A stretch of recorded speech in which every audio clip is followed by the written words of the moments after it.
Hello and welcome to my YouTube channel, The Corcoran Codex. My name is Clive Corcoran, and on this channel we look at various screencasts, videos and so on where we are analyzing critical ideas in finance. This screencast is actually devoted to valuation issues and primarily focused on how to value a bond, a fixed income instrument. But before we begin, let's start with a sort of basic, simple valuation primer. One key method for computing what an asset is worth, what its current value is to quantify the earnings or cash flows, let's say, that this asset is going to generate over time in the future. To take a simple example, when we're looking at a real estate asset, whether it be a residential or commercial property, one of the important factors involved in valuing that property will be the rental income that property could generate over time. There are, of course, other quite critical factors as well, including location, and so on. If we're talking about valuation of equities, we can think about dividends paid by companies over time. Now, if the company doesn't pay a dividend, then we can obviously use a very widely used metric in finance, the price to earnings ratio. And with regard to bonds or fixed income instruments, essentially the valuation hinges on all of the coupon payments that the bond will generate over time. Now, these amounts I've just mentioned are all essentially future cash flows. And a cornerstone idea in finance, of course, is that cash flows in the future are not worth as much as if we have the cash today, for all kinds of reasons. Just to summarize quickly, there is, throughout economic theory, the idea of opportunity costs.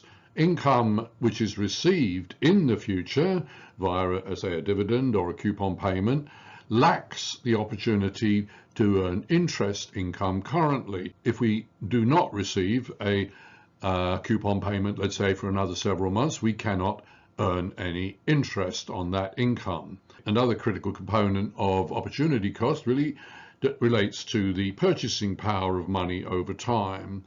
Money in our pocket right now is able to purchase more than money which we do not receive, let's say, for a year from now. With all of that in mind, let's now turn to the formula on the screen, which represents effectively the present value or price right now, today, for a bond. And this is basically the sum of the discounted cash flows that the bond will generate or throw off during its lifetime. So here we have PV, the present value, and it is equal to these various terms, these elements in the equation. So let me just quickly describe what this actually shows. So C1 is the coupon that would be paid out by the issuer of the bond, let's say in the first year.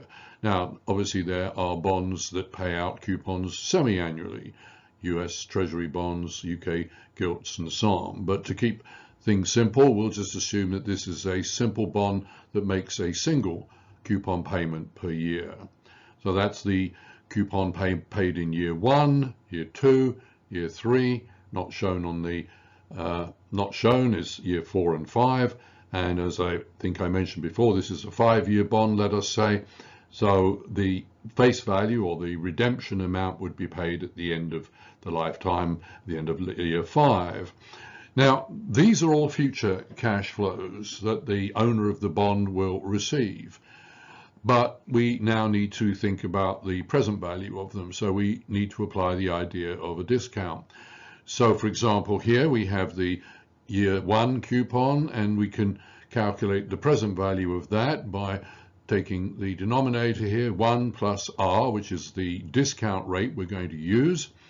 This actually references the coupon frequency. Now, in our case, it is just a single payment per year, so we don't really need to worry about that term in this case. This is the coupon paid in year 2. Once again, we have the same idea. Now this is a compounding function, so we need to apply these exponents to it. This doesn't make any change. This raises this denominator to the power 2, 3, and as I said a moment ago, this is actually the number 5. This is the power 5 here.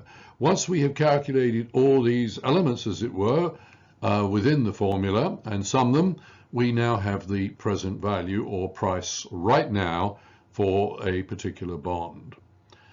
The discount rate here, R, has been left a constant throughout the bond's lifetime. Now in the real world that would not be realistic. Rates that would be used, say, for discounting purposes could vary over time, and that could be based, for example, on anticipated discount rates coming, say, from policy rates of central banks. These values for R could come from the money market in the form of a curve based on zero coupon rates and so on. But I don't want to go down that path right now. I want to keep this relatively simple, so we are using in this case, a single simple discount rate. And as I mentioned a moment ago, this is the par value, the redemption amount, which would be received at the end of the bond's life. That also needs to be discounted. Let's take what I've just described and use the logic that I've described. Let's see how this works out in this table here, this from an Excel workbook. So let us now imagine that we have a bond. This actually is a 5-year bond, and it actually pays its coupon twice per year. So this could basically be a UK gilt or a US Treasury note or what have you. Now let's supposing this bond has just literally been auctioned, let's say, by the US Treasury. It is a dollar bond. The coupon that was attached to this bond when it was auctioned, let's say, is 4%. Now, the par value or face value, whatever, is $100. And let's say when the US Treasury auctions it, they've managed this such that the auction gives rise to a price very, very close to the par, the $100. Now, given these inputs to the model, it would be very surprising, of course, if the present value of the bond on its issuance, where it's priced to yield 4% and so on, it would be very surprising if in fact the present value, the current price as it were, was anything other than $100, which, as can be seen here, it clearly is. So let us work our way down through the cash flows. This is the cash flow that arises right at the beginning of the bond's lifetime. Essentially, this is when somebody is going to buy the bond. They're going to pay $100 for it. After 6 months, they earn $2, one half of the coupon. After 12 months, another $2, and so on. And what I've done here is to work that, show these numbers all the way down. I've combined the redemption amount and the final coupon, and this is received at the end of the bond's life, 102. Now we know, because we just discussed it, that these are future cash flows and need to be discounted. What rate shall we use? Well, just to keep life simple, let's use the current yield to maturity when the bond is issued, 4%. This will vary over time, of course, but at the moment it's 4%. Now, when we apply that, you can see these are the discounted future cash flows.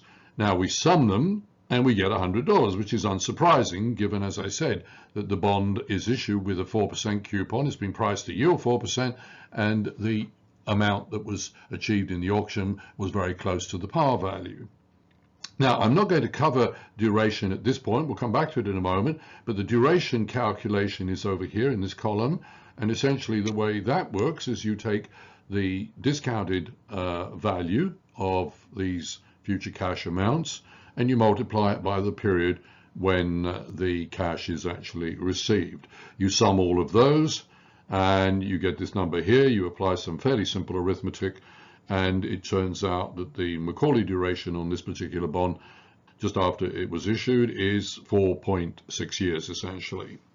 Now let us turn to the next slide, which shows what would happen if the bond now needs to be priced to yield 5%. The reason why that could be the case is maybe the US Treasury is now issuing bonds with 5% coupons on them based on changes in policy rates, etc. Now, if this bond, which had the 4% coupon, the one we just looked at, needs to be priced to yield 5%, and then we do the cash flow analysis, the discounted cash flow analysis, we see that the bond should be priced at 95.62. And the obvious point being, this bond with the 4% coupon is less attractive than the bonds now being issued with 5% coupons. And in order to persuade somebody to buy this bond, where it needs to compete with bonds with 5% coupons or bonds priced to yield 5%, the bond must be discounted to compete with, say, $100 that would have been paid to buy a bond with a 5% coupon on it. Let's see what would happen if the bond is now, this 4% bond is going to be priced to yield 3%. Well, as can be seen, this bond, this coupon is higher than the 3%, so this bond actually can command a premium, which comes out from the discounted cash flow analysis there. So this bond would actually be priced in order to yield 3% at 104.61. I've mentioned the word duration quite a bit. Let me just clarify what this actually is. So let's take this diagram here. Now this is a timeline in essentially the 5 years of the bond that we initially talked about. This one only pays out once per year. This is the coupon paid in year 1, 2, 3, and 4. Now, let's supposing I own this bond and I have received all of these cash flows here. I've calculated the present value of them, and then I compare that with the amount that I still have not received over here. And what I've done here is, as before, combine the final coupon with the redemption amount. This still has not yet been received. We take the present value of that, and where the sum of these present values which have been received is equal to the sum that still needs to be received, where this balances, sometimes called the break-even point on the bond, that is in fact what is known as the Macaulay duration, and it is measured in years. We can't be more precise at the moment because we don't know what the coupon amount is or the discount rates are, but in this case, as you can see, it's somewhere between years 4 and 5.